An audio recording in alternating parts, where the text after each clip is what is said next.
দেখতে পারিস না ভালো করে যখন ফটো তুলবি তখন করে নিবি। Honestly, the best way I could describe this one to me, it just tastes like honey.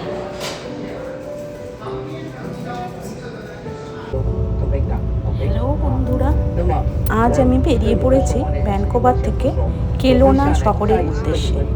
প্রায় 4 থেকে 5 ঘন্টার জার্নি, কিন্তু রাস্তার দুপাশের মনোরম দৃশ্য পুরো যাত্রাটাকে বানিয়ে দেয় অসাধারণ। দেখো চারপাশের এই অসাধারণ প্রকৃতি, পাহাড়, লেক আর সেই অভিজ্ঞতাই আমি তোমাদের সাথে শেয়ার করব। চলো তাহলে শুরু করি। ভ্যানকুভার ছাড়ার কিছুক্ষণের মধ্যেই শুরু হয়ে গেল সুন্দর পাহাড়ি রাস্তা। ফ্রাসের ভ্যালি পেরিয়ে আমরা এখন হাইওয়ে ধরে এগিয়ে যাব। আমরা কিন্তু অনেকটাই রাস্তা পেরিয়ে এসেছি। আমরা এখন ব্রিটিশ কলম্বিয়ার স্পিড হাইওয়ে। দারুণ দৃশ্য আর এই ধাবমান মেঘ আমাদের সঙ্গে।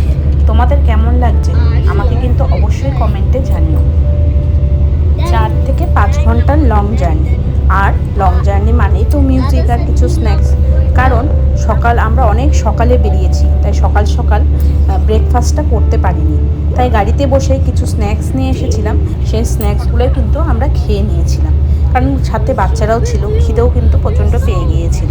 তাই আমরা গাড়িতে বসে মিউজিক শুনতে শুনতেই কিন্তু আর বাইরের প্রাকৃতিক সৌন্দর্য দেখতে দেখতেই আমরা খাবার খেয়ে নিয়েছিলাম। এই উঁচু উঁচু পাহাড়ের কোলে যে সাদা সাদা স্তরগুলো দেখতে পাচ্ছ, সেগুলো কিন্তু বরফ। এখনও সেখানে বরফ রয়েছে। আর এই জায়গাটা দেখতে এত সুন্দর লাগছে বলে বোঝানো যাবে না। পাহাড়ের কোলে মেঘ আর নিচে ছোট একটা নদী বয়ে চলেছে। প্রকৃতির এই রূপ একসঙ্গে কিন্তু সবসময় দেখা যায় না, যেটা আমরা নিজের চোখে দেখে মুগ্ধ হয়ে গিয়েছি। দারুণ কিন্তু লাগছে। দেখো তোমাদের কেমন লাগছে? চারিদিকে সবুজে সবুজ, ভীষণ সুন্দর একটা পরিবেশ, দারুণ লাগছে। প্রাকৃতিক সৌন্দর্য উপভোগ করতে করতে আমরা কিন্তু অনেকটাই রাস্তা পেরিয়ে এসেছি। এই বিশাল এক লেক আর এই কেলোনা শহরটা তোমাদের আমি দেখাবো গাড়িতে যেতে যেতে। তোমরাও দেখো, এত সুন্দর অপূর্ব একটা শহর, মনে হবে রূপকথার। না দেখলে সত্যিই, নিজের চোখে না দেখলে কখনোই বিশ্বাস হয় না, এত সুন্দর।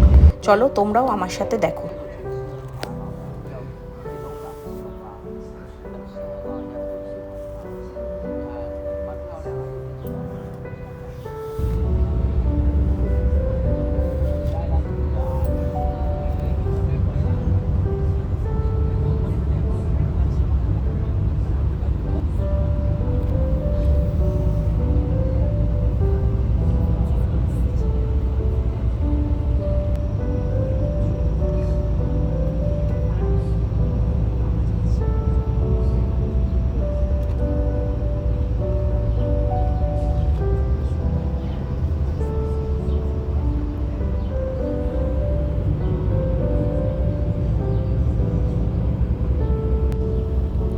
বাইরের অপরূপ সৌন্দর্য উপভোগ করতে করতে আমরা কিন্তু আর কিছুক্ষণের মধ্যেই পৌঁছে যাব কেলোনা শহরের বিখ্যাত ওয়াইন শপ, পাউচ ওয়াইন শপে।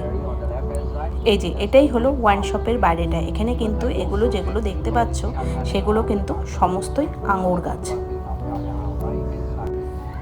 চলুন তাহলে দেখি এই জায়গাটা কেমন আর আশেপাশে কি আছে, যেটা আমার সাথে তোমরাও ঘুরে দেখবে। আমরা কিন্তু পৌঁছে গিয়েছি আর চলে এসেছি ওয়াইন শপের ভেতরে। বাইরেটা তোমাদের একটু পরে দেখাচ্ছি। তো ভেতরটা দেখো কত সুন্দর, তাই না? এখানে সমস্ত রকম ওয়াইন আছে। তো সবাই এখানে ওয়াইন টেস্ট করছে, আমরাও এখানে একটুখানি ওয়াইন টেস্ট করবো। প্রথম করতে ভীষণ ভয় লাগছিল, কিন্তু এটা যেহেতু সিগনেচার তো কোনো ব্যাপার না। তো এই রেড ওয়াইনটা যেটা উনি দেখাচ্ছেন, সেটা নাকি এখানকার সিগনেচার। টেস্টে একটু ফলের গন্ধ আছে আর হালকা মিষ্টি স্বাদের আছে, কিন্তু খুবই স্বচ্ছ। এটা খেলে কোনো কিছুই হবে না, এটাতে হানি দেওয়া আছে। তো দেখো আমরাও এখানে টেস্ট করে নিচ্ছি। তো উনি আমাদের সবাইকে প্রথম শিখিয়ে দিচ্ছিলেন কিভাবে খেতে হয়। তো এটাতে কোনো রিয়াকশন হবে না, জাস্ট হানি দেওয়া আছে। আমি তো প্রথমে খেতে ভীষণ ভয় পাচ্ছিলাম, খাবোই না বলেছিলাম। তো পাশে একজন আন্টি ছিল, সে বললো না এটা কিছু নেই, খালি হানি আছে, খাও, কিচ্ছু হবে না। তো উনিও ইন্ডিয়ান, তো উনি খেলো দেখে আমি ওনাকে দেখে একটু সাহস পেলাম, তাই আমিও একটু টেস্ট করে নিলাম।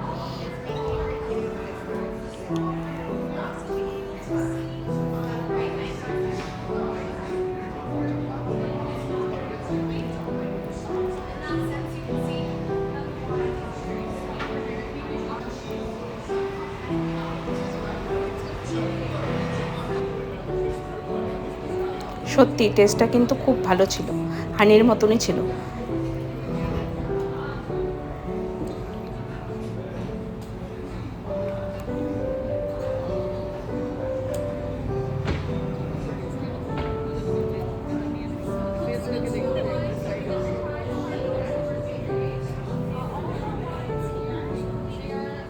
চলুন এবার দেখি, এখানে দেখুন কত রকমের ওয়াইন পাওয়া যায়। এখানে স্থানীয়ভাবে তৈরি রেড ওয়াইন, হোয়াইট আর রোজ ওয়াইন পাওয়া যায়। দোকানের ভেতরে সাজসজ্জা কিন্তু পুরোটাই কাঠের কাঠামোর তৈরি, একদম ক্লাসিক লুক। আর এখান থেকে কেউ যদি চায় তো ওয়াইন পারচেসও করতে পারে। তো কারো যদি ইচ্ছা হয় তারা এখান থেকে নিয়ে যেতে পারে নিজেদের ফ্যামিলির জন্য, যারা এনজয় করতে ভালোবাসে। চলো এবার আমরা চলে এসেছি বাইরে। এবার তোমাদের বাইরের লুকটা দেখাচ্ছি, দেখো কত সুন্দর। আর তোমাদের দেখাবো অসাধারণ আঙ্গুর বাগানটা। চলো তাহলে।